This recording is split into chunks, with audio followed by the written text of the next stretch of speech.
In the year 1419, in the heart of Prague, a man rose whose voice stirred the masses, Jan Zelivsky. Born in the small village of Zeliv, he was not destined for greatness by birth, but by the sheer force of his convictions and the power of his words. The streets of Prague, bustling with merchants, craftsmen and common folk, became the stage for his revolutionary ideas. His sermons echoed through the narrow alleys and grand squares, reaching the ears of those who felt oppressed and unheard. Who was this radical preacher, and what led his name to be forever linked with revolution? Jan Zelivsky was more than just a man of the cloth. He was a beacon of hope for the downtrodden. His early life in Zeliv was marked by a deep sense of spirituality and a keen awareness of the social injustices that plagued his time. As he grew older, his passion for reform and justice only intensified. He saw the corruption within the church, the disparity between the rich and the poor, and the suffering of the common people. These observations fueled his desire to bring about change. He came from the small village of Zeliv, but his words had the power to change cities. The humble beginnings of Jan Zelivsky did not deter him from dreaming big. He believed that even the smallest voice could make a significant impact if it spoke the truth. His journey from the quiet village to the bustling city of Prague was not just a physical one, but also a spiritual and ideological transformation. In Prague, he found a city ripe for change, a populace ready to listen, and a platform to amplify his message. A preacher who refused to stay silent in the face of injustice. Jan Zelivsky's sermons were not just religious discourses, they were calls to action. He spoke out against the excesses of the church, the exploitation of the poor, and the need for a more just and equitable society. His words resonated with the common people, who saw in him a champion of their cause. He was not afraid to challenge the powerful, to question the status quo, and to demand justice. His courage and conviction inspired many to join his cause. He preached against the wealth of the church, highlighting the stark contrast between the opulence of the clergy and the poverty of the common people. He argued that the church, which was supposed to be a beacon of morality and compassion, had become a symbol of greed and corruption.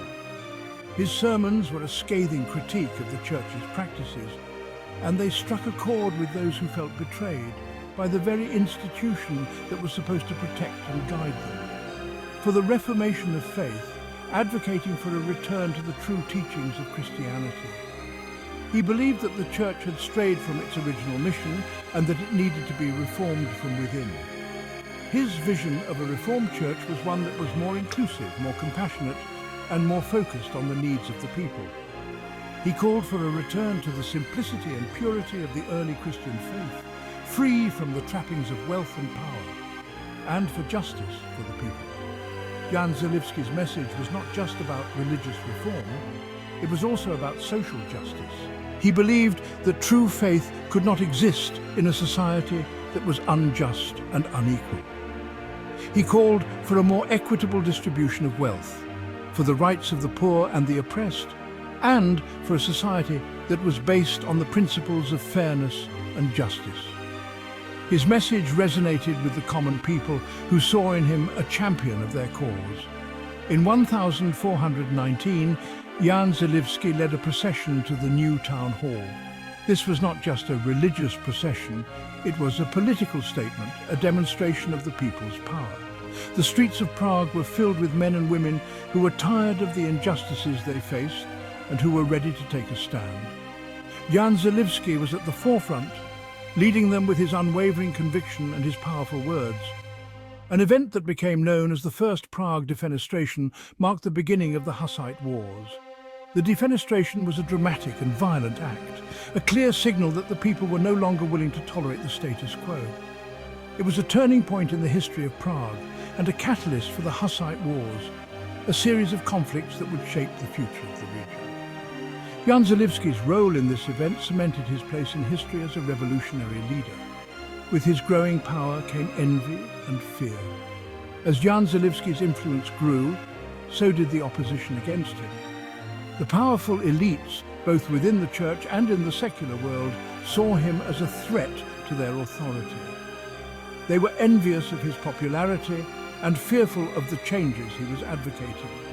The tension between Jan Zalewski and his opponents grew, leading to a series of confrontations and conflicts. In the end, Jan Zalewski was arrested by his own comrades and executed in 1422. His arrest and execution were a tragic end to a life dedicated to the pursuit of justice and reform. His own comrades, who had once stood by his side, turned against him, fearing the consequences of his radical ideas. His trial was a farce, a mockery of justice, and his execution was a stark reminder of the dangers faced by those who dared to challenge the status quo. His name today is a symbol of revolution and the fight for justice. Jan Zalewski's legacy lives on, not just in the history books, but in the hearts and minds of those who continue to fight for justice and equality. His life and his message continue to inspire new generations of activists and reformers. He is remembered as a man who dared to speak the truth, who stood up for the oppressed, and who gave his life for the cause of justice. Jan Zalewski, a man who gave everything, even his life, for his people. His story is a testament to the power of conviction, the importance of standing up for what is right, and the enduring impact of one man's courage and determination. Jan Zalewski's life and legacy remind us that true change often comes at a great cost, but that it is always worth fighting for. His name will forever be associated with the struggle for justice and the fight for a better world.